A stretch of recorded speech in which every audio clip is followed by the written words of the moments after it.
समजा माझी एखादी प्रॉपर्टी आहे आणि ती प्रॉपर्टीमध्ये माझी ग्रोथ होत नाहीये आणि ती सोडून मी दुसऱ्या प्रॉपर्टीत राहायला गेलो. दोन्ही प्रॉपर्टी माझ्या स्वतःच्या मालकीच्या आहेत. जी प्रॉपर्टी मी सोडलेली आहे, का सोडले? कारण त्याचं कारण आहे की त्या प्रॉपर्टीमध्ये माझी ग्रोथ होत नाही.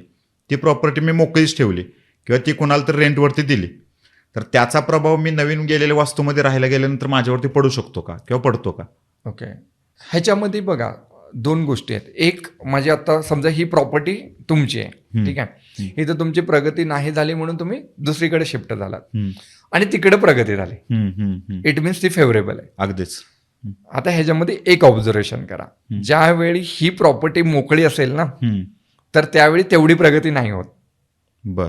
पण ज्यावेळी ही रेंटेड जाते, म्हणजे कुणाला तुम्ही टेनंटला दिलंय, त्यावेळी तिकडे प्रगती होते. हे ऑब्झर्वेशन मध्ये ठेवा. हे का मी सांगतो? हे कशामुळे होतं? सांगतो. जसं की आता ही प्रॉपर्टी आहे, ह्याचं एक लाईट बिल येतं, बरोबर, मिनिमम लाईट बिल काहीतरी येत असेल 100-200 काहीतरी एक पर्टिक्युलर. ही जर मोकळी राहिली आणि तुम्ही दुसऱ्या रेंटल दुसऱ्या प्रॉपर्टीमध्ये, तुम्हाला तिथलंही बिल भरायचं आणि प्लस इथलंही देणार ना. बरोबर.